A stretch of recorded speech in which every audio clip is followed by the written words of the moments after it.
Hello students, প্রথমেই UK educational টিপসের পক্ষ থেকে তোমাদের সকলকে স্বাগত জানাই। বিদ্যাসাগর ইউনিভার্সিটির সেকেন্ড সেমিস্টারের এমডিসি সাজেশন হিসাবে আজকে যে প্রশ্নগুলো দেওয়া হয়েছে তোমরা গুরুত্ব সহকারে লক্ষ্য করো। বিএ, বিএসসি, বিকমের মেজর এবং মাইনরের প্রত্যেক স্টুডেন্টস তোমরা যারা এমডিসি অর্থাৎ মাল্টি ডিসিপ্লিনারি কোর্সে এর ন্যাচারাল রিসোর্স ম্যানেজমেন্ট সাবজেক্টটি চয়েস করেছো, তাদের জন্য আজকের এই ভিডিওটি বিশেষভাবে গুরুত্বপূর্ণ। তোমরা ভিডিওটি শুরু থেকে শেষ পর্যন্ত প্রত্যেকটা প্রশ্নগুলো ভালো করে লক্ষ্য করো এবং তৈরি করে নাও। এগুলো প্রত্যেকটাই ভেরি ইম্পর্ট্যান্ট, তোমাদের আগামী পরীক্ষার জন্য বিশেষভাবে গুরুত্বপূর্ণ। 5 এবং 10 নম্বর মানের প্রশ্ন দেওয়া হয়েছে। প্রথম প্রশ্ন হচ্ছে, প্রাকৃতিক সম্পদ বলতে কী বোঝো? প্রাকৃতিক সম্পদ হ্রাস পেলে পরিবেশে তার কী প্রভাব পড়ে তার সংক্ষেপে আলোচনা করো। প্রত্যেকটা প্রশ্ন ভেরি ইম্পর্ট্যান্ট, অতএব প্রত্যেকটা প্রশ্ন খুব ভালো করে করবে। অরণ্য বা ভূমি বিনাশের কারণগুলি লেখো।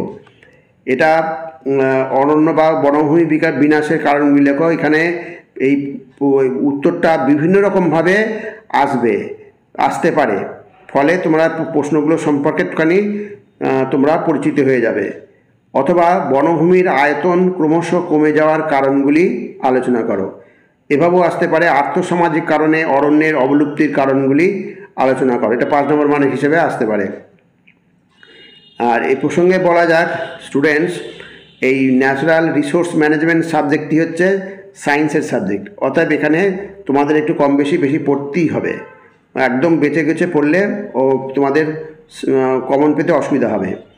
আর তোমাদের টোটাল 7টা ইউনিট আছে। এই 7টা ইউনিট থেকে গড়ে মোটামুটি 5টা করে প্রশ্ন দেওয়া হয়েছে, অতএব এই কটা তোমাদের করতেই হবে। করলে তুমি যদি করতে পারো ভালো রেজাল্ট করে, কোনো সন্দেহ নেই। বনভূমি ধ্বংসের প্রভাব বা ফলাফল আলোচনা করো। এভাবে না এসে আমি অথবাগুলো দিয়ে দিচ্ছি, এগুলো পরিচিত হয়ে যাবে, তাহলে সুবিধা হবে। তোমার উত্তর জানা থাকবে কিন্তু প্রশ্ন এমনভাবে ঘুরিয়ে আসবে, তুমি বুঝতে না পারলে প্রশ্ন ছেড়ে দিয়ে চলে আসবে, উত্তর লিখতে পারবে না। বনভূমি ধ্বংস হলে পরিবেশের কী সমস্যা হয় তা আলোচনা করো। অথবা এভাবেও আসতে পারে, বনভূমি বিলুপ্ত হওয়ার সঙ্গে জড়িত সমস্যাগুলি আলোচনা করো। অথবা এভাবেও আসতে পারে, অরণ্য বিনাশ বা বৃক্ষছেদনের সমস্যা বা ফলাফলগুলি লেখো। অথবা এভাবেও আসতে পারে, অরণ্য বিনাশ বা বৃক্ষছেদন বর্তমান বিশ্বে একটি অন্যতম পরিবেশগত সমস্যা ব্যাখ্যা করো। সে উত্তর তোমার সেই একই হবে, বিভিন্নভাবে ঘুরিয়ে আসবে।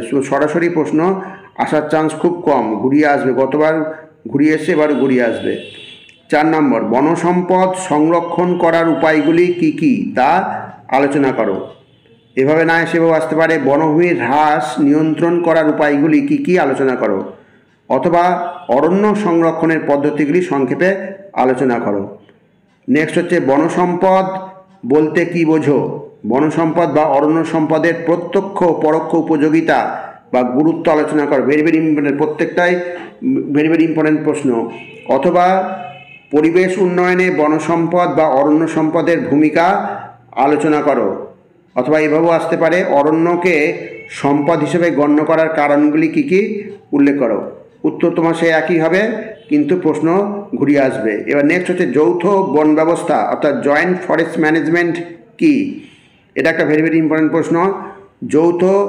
ভারতের যৌথ বন ব্যবস্থা কবে চালু করা হয় এবং কোথায়?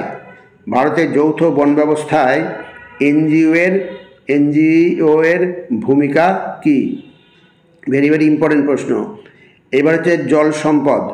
জল কী ধরনের সম্পদ? ভারতে জলের সমস্যা বৃদ্ধি পাওয়ার কারণগুলি লেখো। মানুষ কিভাবে জল সংকটের মোকাবেলা করতে পারে তা আলোচনা করো। এই প্রথমে যে বন সম্পদ থেকে প্রশ্নগুলো দেওয়া আছে ওগুলো খুব গুরুত্ব সহকারে করবে, ওখান থেকে একটা প্রশ্ন তোমাদের আসার চান্স খুবই বেশি আছে। এবার দেখো, জলসম্পদ সংরক্ষণের উপায়গুলি সংক্ষেপে বর্ণনা করো। জলসম্পদ সংরক্ষণের গুরুত্ব বা প্রয়োজনীয়তাগুলি কী? প্রত্যেকটা প্রশ্ন ভালোভাবে করবে। এবার হচ্ছে, জলবিভাজিকা ব্যবস্থাপনা কাকে বলে? জলবিভাজিকা ব্যবস্থাপনার প্রধান উদ্দেশ্য পদ্ধতিগুলি আলোচনা করো। জলবিভাজিকা ব্যবস্থাপনার প্রকৃতি আলোচনা করো। ভারতের স্বাদু জল ও সামুদ্রিক সম্পদের বর্ণনা দাও এবং সংরক্ষণ ব্যবস্থাপনা আলোচনা করো।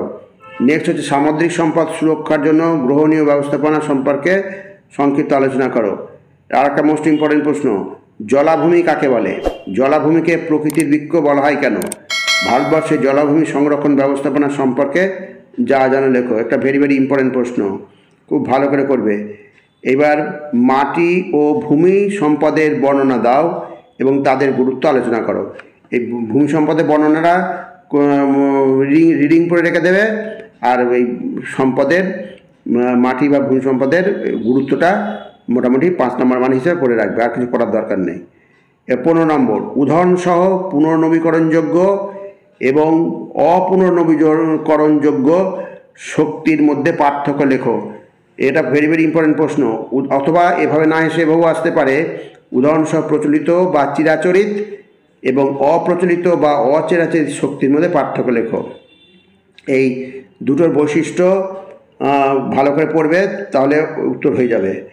এবার হচ্ছে প্রচলিত বা চিরাচরিত এবং অপ্রচলিত বা অচিরাচরিত শক্তির উৎসগুলি সংক্ষেপে আলোচনা করো। এটাও একটা ভেরি ভেরি ইম্পর্টেন্ট প্রশ্ন, উৎসগুলো অতি অবশ্যই তোমরা তৈরি করে রাখবে। আর নেক্সট হচ্ছে প্রচলিত শক্তি কাকে বলে? উদাহরণ দাও। প্রচলিত শক্তির সুবিধা অসুবিধাগুলি উল্লেখ করো।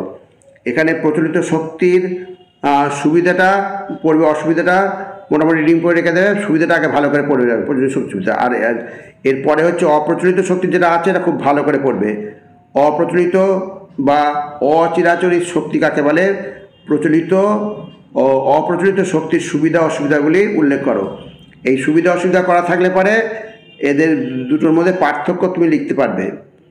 আর প্রশ্ন ঘুরিয়ে আসতে পারে, সুবিধা থেকে ঘুরিয়ে প্রশ্ন আসতে পারে, আবার অসুবিধাগুলো লেখার জন্য তোমাকে ঘুরিয়ে প্রশ্ন দিতে পারে, সরাসরি না দিয়ে।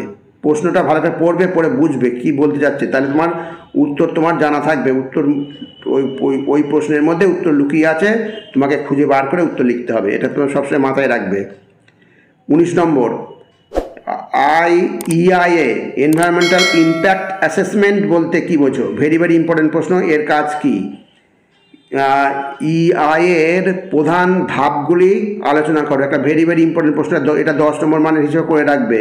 এনভায়রনমেন্টাল ইম্প্যাক্ট অ্যাসেসমেন্টের প্রধান ধাপগুলো আলোচনা করো। নেক্সট হচ্ছে 20 নম্বর, পরিবেশগত প্রভাব মূল্যায়ন। ওটাকেই এনভায়রনমেন্টাল ইম্প্যাক্ট অ্যাসেসমেন্টকে বাংলায় পরিবেশগত প্রভাব মূল্যায়ন বলা হচ্ছে।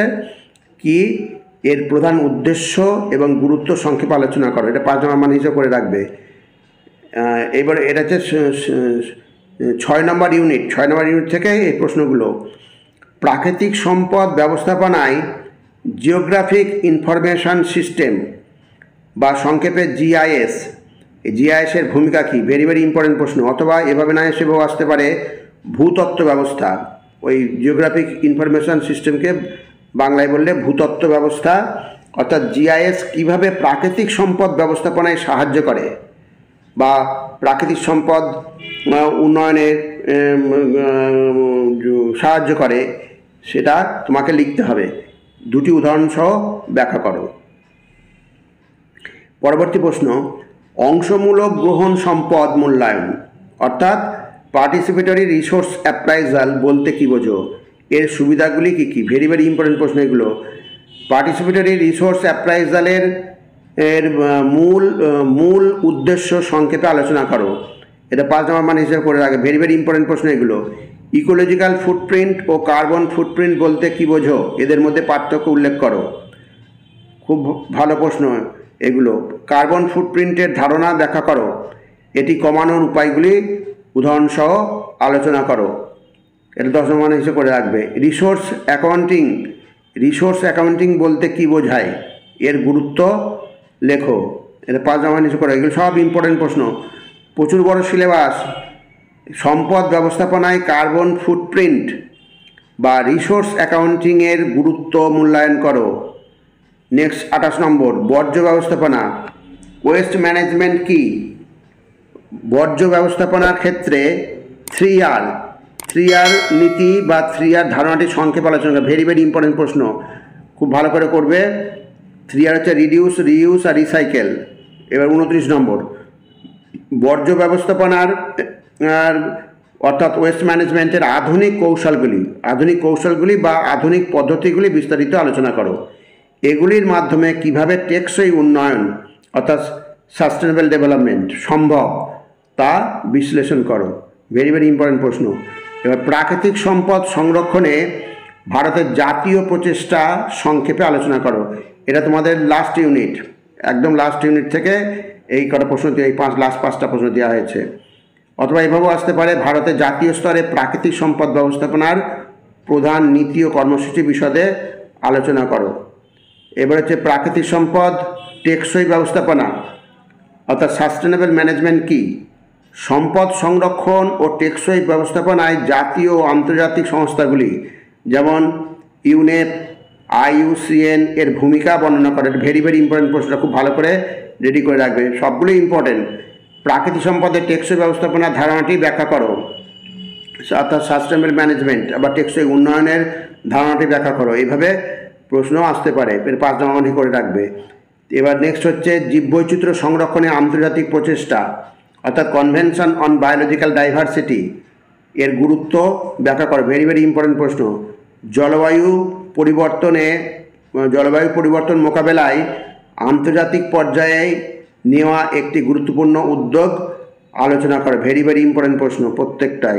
এবার তোমাদের লাস্ট প্রশ্ন, বিশ্বব্যাপী পরিবেশ সুরক্ষায় আর্থ সামিট অর্থাৎ রিও ডি জেনিরো 1992, খুব ভালো কর্ম রাখবে। ব্রাজিলের রিও ডি জেনিরোতে এই আর্থ সামিট হয়েছিল, বসুন্ধরা সম্মেলন।